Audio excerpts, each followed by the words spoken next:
Ha, ha, ha, ha. What you gotta know? What you gotta know? Ha, ha, ha, ha. What you gotta know?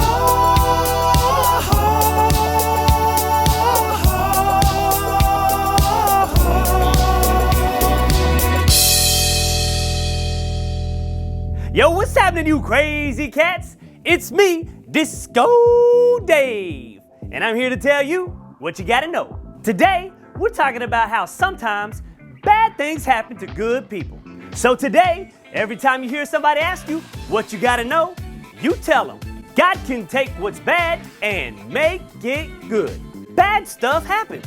It's part of life. Sometimes you can just be minding your own business, and then all of a sudden, out of nowhere, something bad comes around and knocks you down.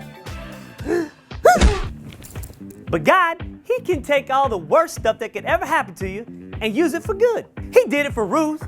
He can do it for you. So today, every time you hear somebody ask you what you gotta know, you tell them, God can take what's bad and make it good. And that right there is what you gotta know. I'm Disco Dave saying, Dynamite! Woo-hoo-hoo-hoo! What you gotta know. God can take what's bad and make it good.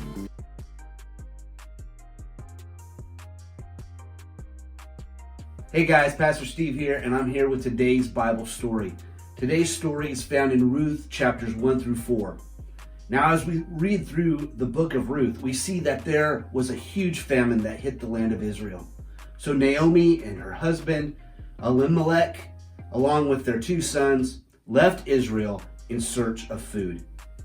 When they arrived in the foreign country, the sons married 2 young women named Orpah and Ruth. Sadly, in their new country, Elimelech and his 2 sons died. Naomi, Ruth, and Orpah buried their husbands and cried many tears. However, the famine was soon over in Israel, and Naomi encouraged Ruth and Orpah to stay behind while she returned to Israel. While Orpah decided she would take Naomi's advice, Ruth said lovingly, "Wherever you go, I will go. Your people will be my people. Your God will be my God." She was faithful to Naomi. And that's where our story picks up today. Naomi had a distant relative on her husband's side named Boaz, and he owned a farm in Israel. And it just so happened that when Ruth went out to try to find food, she ended up in Boaz's field. Now you'd think that when Boaz saw Ruth taking the leftovers from his fields, he would have said, "Get her out of here, she's a foreigner."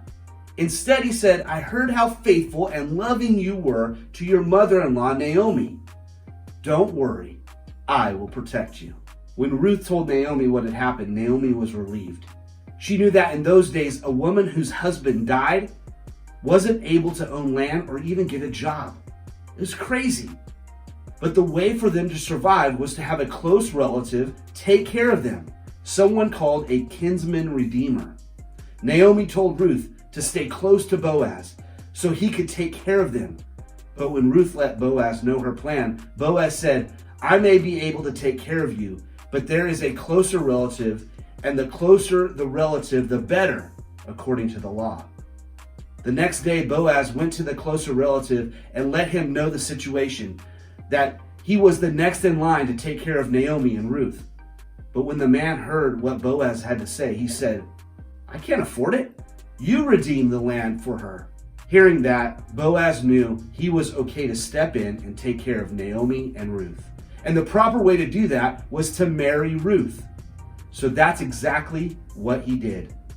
Ruth and Boaz got married, and they ended up having a son named Obed, who grew up and had a son named Jesse, who became the father of a shepherd boy named David, who became king of Israel. Wow! You see how God took a crazy bad situation and turned it around for good. In your lesson today, you're going to learn how God can do the same thing for you. How He can take a bad situation and turn it around into something good.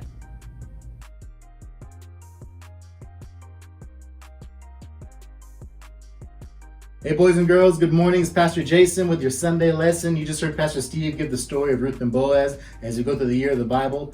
Well, today I'm going to give you your 3 lesson points on how we can apply this biblical story to our lives today.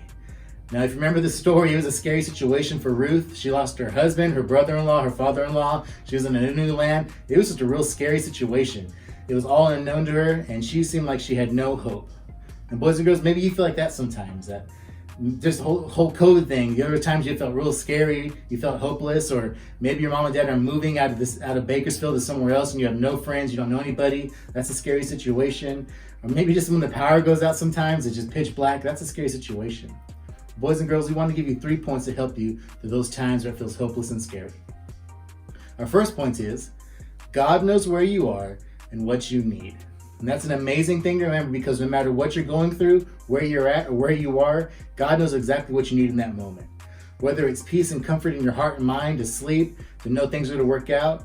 I know plenty of times in my life where there was a hopeless situation, a scary situation, we prayed and God came through with some extra finances or maybe a dinner that night from a friend just out of nowhere, because God knew where we were. He knew what we needed. And that's what He'll always do if you focus on Him.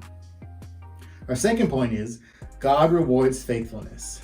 Now, this is very important to remember, because it's real easy to be faithful to God when things are going great.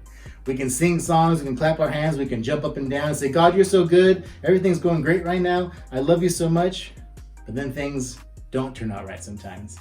And that's how life is. Things aren't always going to go great. And true faithfulness comes when things are going really bad in your life. Maybe your mom or dad are sick. Things are just kind of tough at home because finances. And maybe you don't have a lot of faith because you're like, God, if you were there, you'd take care of me. But God wants you to have faith even in the hard times. Ruth had faith in the hard times. She believed God no matter how hard it got, and God rewarded her faithfulness. And boys and girls, if you maintain the faith and keep the faith even in the hard times, God will reward your faithfulness. And then our third and final point is, God can take what's bad and make it good. Probably one of my favorite things about God is, if you have something really bad in your life, a sickness, someone you know is sick, maybe things are tough at school, maybe just adjusting to life after kind of COVID's kind of ending now. Maybe things are just kind of hard, but God can take those bad situations and make it good. We've heard plenty of bad situations over the last year during COVID of people getting sick, and how God turned that person who was sick into a good situation where He showed His faithfulness, His power, His healing power. So God can take any bad situation and make it good. That's always good to remember in your time. So our 3 points again, boys and girls, is God knows where you are and what you need. God rewards faithfulness, and God can take what's bad and make it good. Hope you guys can use 3 points in your life today. We'll see you guys next week.